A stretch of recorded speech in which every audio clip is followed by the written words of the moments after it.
KSS program's online guitar lessons. Today, we're going to be discussing the fretboard, finding the notes on the guitar. Before we start, let's review the names of the music notes on a piano keyboard. We have 7 notes on the white keys: C, D, E, F, G, A, and B, and we have 5 notes on the black keys: C sharp or D flat, D sharp or E flat, F sharp or G flat, G sharp or A flat, and A sharp or B flat. As you can see on the graphic, there is no black key in between E and F or in between B and C. The distance in between C and C sharp or C sharp and D, it's a half step, which means that every time you look at a piano, the distance in between a white key and a black key, it's a half step. In the case of E and F, it is also a half step because there is no black key in between. The same situation happens in between B and C. Now, if you're playing 2 notes that have a black key in between, that means you're jumping over a whole step. So C to D will be a whole step since you're going over C sharp, or G to A will also be a whole step since you're going over G sharp. Now, if I'm on E and I want to go over a whole step, I will need to go to F sharp, because E to F, it's only a half step, and F to F sharp, it's another half step. Now, applying this information into the guitar is very easy because every fret of the guitar represents a half step, which means that if I'm playing the first string on the 3rd fret, that will be a G note. And if I decide to go a half step up, which is the 4th fret, that will be a G sharp. If I decide to continue another half step, that will be an A, and so on.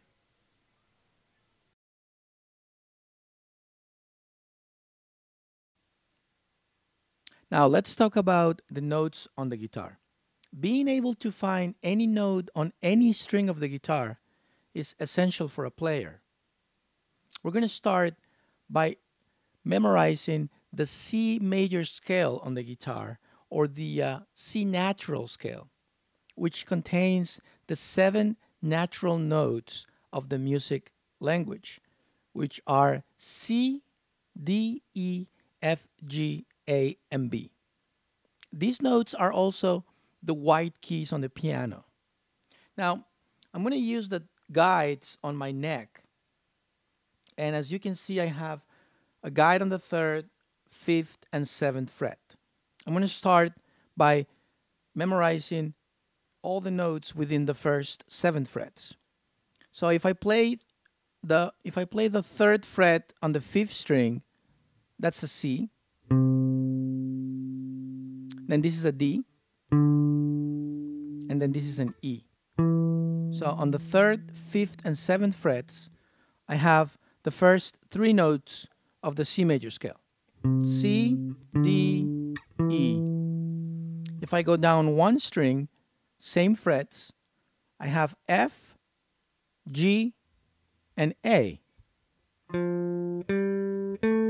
So now I have my first 6: C, D, E, F, G, and A. And I'm only missing the B, which is going to be on the same fret on the 6th string. Okay, so I can say B, C, D, E, F, G, A.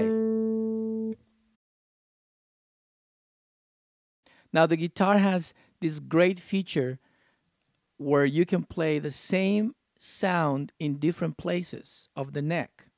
And it could be a little tricky, but just to give you an example, I could play this B note up here, or I could also play it here. So let's say I'm going to play the scale. I can say C, D, E, F, G, A, B, Now I'm going to stay with these 6 notes for now. And now we're going to try to find the sharps or flats, which are the other notes that we're missing. And on the piano, these are represented by the black keys. Now, if you look at a piano, every single white key has a black key next to it, except for 2 of them, the B and the E.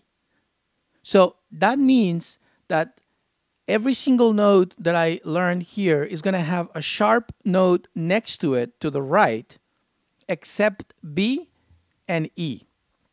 So if this is C, the one in between C and D is going to be called C sharp. Or I can also call it D flat. So C sharp and D flat are the same sound. Now you might be thinking, why do they call it in 2 different ways?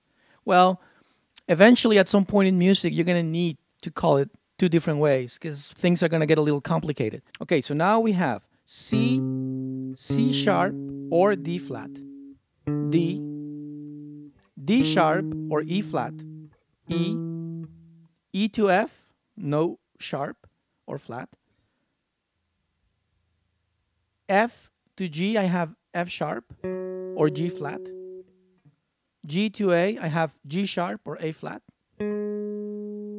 A to B, I have A sharp or B flat, and then B to C, I have nothing. Okay, that will do it for today. Try to work on memorizing the names of the notes, and I'll see you next time. Thanks for watching.